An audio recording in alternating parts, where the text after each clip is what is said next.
नमस्कार साथियों, आज का हमारा टॉपिक है मेजरमेंट एंड मेजरिंग टूल्स। सबसे पहले देखते हैं मेजरमेंट क्या होता है।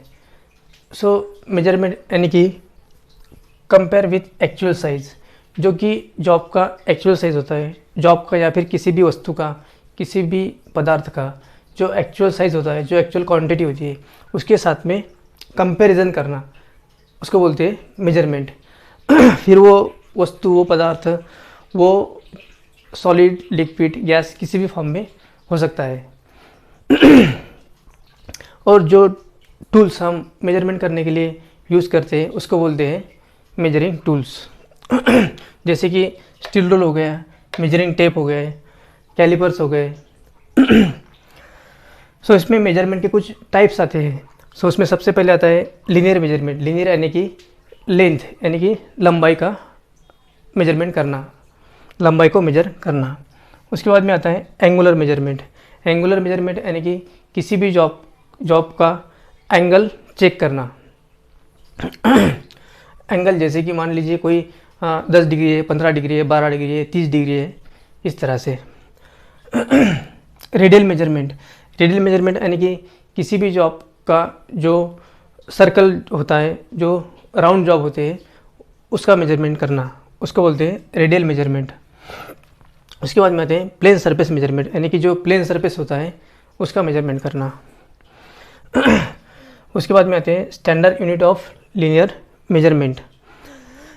लीनियर यानी कि जो लंबाई नापी जाती है उसका स्टैंडर्ड मेजरमेंट कैसे किया जाता है। उसके लिए 3 पद्धति यूज़ की जाती है, 3 मेथड यूज़ की जाती है। उसमें सीजीएस मेथड है, एमकेएस मेथड है और एफपीएस मेथड है।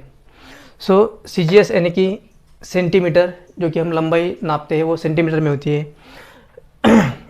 जी, जो उसका जो वस्तु का जो वेट होता है उसको जब नापना होता है तो उसके लिए ग्राम यूनिट यूज़ किया जाता है।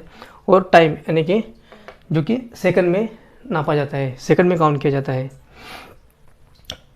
उसको बोलते हैं सीजीएस पद्धति, यानी कि सेंटीमीटर, ग्राम और सेकंड।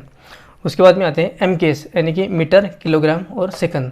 जो लेंथ होती है वो इसमें मीटर में काउंट की जाती है और जो वेट होता है, वज़न होता है, उसको किलोग्राम में नापा जाता है और जो टाइम होता है उसको सेकंड में नापा जाता है। उसके बाद में आते हैं तीसरी मेथड है फुट, पाउंड, सेकंड।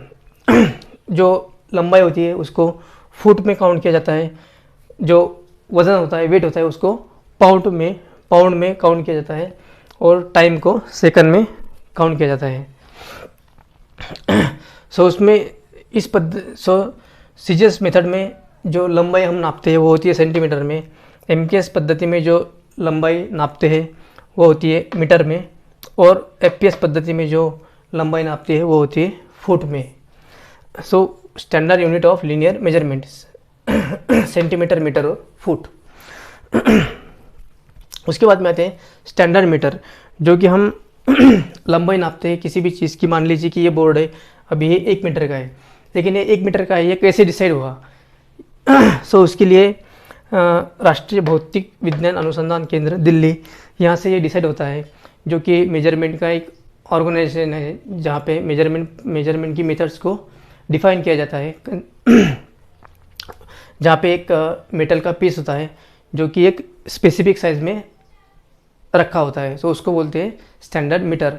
और वैसे अगर इंटरनेशनल लेवल पे बात की जाए तो जो अंतर्राष्ट्रीय कार्यालय जो कि पेरिस में है, वहाँ पे प्लैटिनम और इरेडियम, ये मेटल का एक पीस, स्पेसिफिक डिस्टेंस का एक पीस वहाँ पे रखा गया है 0 डिग्री सेल्सियस टेम्परेचर पे। उसमें का जो डिस्टेंस है वो आता है स्टैंडर्ड मीटर। उसके बाद में आते हैं एसआई। एसआई यानी कि international system of units. International system of unit में 2 मेथड होती है, एक तो मीट्रिक सिस्टम और दूसरी आती है ब्रिटिश सिस्टम। मीट्रिक सिस्टम यानी कि एमकेएस और ब्रिटिश सिस्टम यानी कि एफपीएस, जो कि हमने यहाँ पे देखी। एमकेएस यानी कि मीटर, किलोग्राम, सेकंड और एफपीएस यानी कि फुट, पाउंड और सेकंड। उसके बाद में आते हैं कि measurement in engineering practice is millimetre, यानी कि जो भी हम जॉब का मेजरमेंट लेते हैं, जो भी हम जॉब के डायमेंशंस चेक करते हैं, वो सब डायमेंशन के लिए हम जो यूनिट यूज़ करते हैं वो होता है मिलीमीटर, यानी कि 50 मिलीमीटर, 55 मिलीमीटर, 60 मिलीमीटर, ऐसे, ना कि 6 सेंटीमीटर, 10 सेंटीमीटर ऐसे। उसके बाद में आते हैं बेसिक यूनिट। बेसिक यूनिट जो होता है लेंथ मेजरमेंट का, जो बेसिक यूनिट होता है वो होता है मीटर। सो अगर हम मीटर को अलग अलग यूनिट में कन्वर्ट करें सो वो होता है 1 मीटर, यानी कि 1000 मिलीमीटर।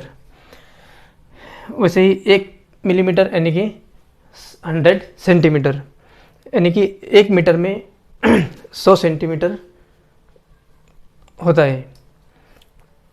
उसके बाद में आते हैं 1 सेंटीमीटर यानी कि इज इक्वल टू 10 मिलीमीटर। उसके बाद में 1 मिलीमीटर यानी कि 1000 माइक्रोन, यानी कि एक मिलीमीटर में माइक्रोन के 1000 भाग होते हैं। सो माइक्रोन का जो सिंबल होता है वो इस तरह से लिखा जाता है। उसके बाद में 1 माइक्रोन यानी कि 0.001 मिलीमीटर। सो ये हो गए कुछ मीटर के कुछ यूनिट्स। उसके बाद में आते हैं मेथड ऑफ मेजरमेंट। इसमें 2 मेथड होती है, एक तो डायरेक्ट मेजरमेंट और दूसरा होता है इनडायरेक्ट मेजरमेंट। डायरेक्ट मेजरमेंट यानी कि इसमें सिर्फ हमें एक ही बार में हम जब मेजरमेंट करते हैं तो हमें डायरेक्टली हम काउंट कर सकते हैं कि मेजरमेंट कितना है। मान लीजिए अगर ये पेन है, अगर मैं बोलूँ, अगर मैं स्टील रूल से इसको नापूँ तो मान लीजिए इसका जो मेजरमेंट है वो 100 आता है। सो इसका जो मेजरमेंट होगा वो 100 यानी कि 100 mm हो गया। लेकिन जो इनडायरेक्ट मेजरमेंट है उसमें हमें 2 स्टेप में मेजरमेंट करना होता है। जहाँ पे हम डायरेक्टली मेजरिंग टूल्स यूज़ नहीं कर सकते, वहाँ पे हमें इनडायरेक्टली मेजरिंग टूल यूज़ करने होते हैं। जैसे कि मान लीजिए कोई कैलिपर है, कैलिपर से हमने कोई इंटरनल पार्ट्स को चेक किया, उसका मेजरमेंट लिया। सो उसके बाद में ये हो गया पहला स्टेप। उसके बाद में हमें उसका जो एक्चुअल साइज़ है वो हमें स्टील रूल से या फिर मेजरिंग टेप से दूसरी स्टेप में काउंट करना होता है। तो ये आता है इनडायरेक्ट मेजरिंग मेथड में। उसके बाद में आते हैं मेजरिंग टूल्स। जैसे कि हमने यहाँ पे देखा मेजरिंग टूल्स यानी कि जो हम मेजरमेंट करने के लिए जो टूल्स यूज़ करते हैं उसे मेजरिंग टूल्स कहा जाता है, जिसमें कि स्टील रूल है, मेजरिंग टेप है, कैलिपर्स है। सो इसमें अलग अलग टाइप के मेजरिंग टूल्स होते हैं। सो उसमें आता है सबसे पहले आता है स्टील रूल। सो स्टील रूल के बारे में हम अगले वीडियो में देखेंगे। सो आज की वीडियो में इतना ही, मिलते हैं अगले वीडियो में। धन्यवाद।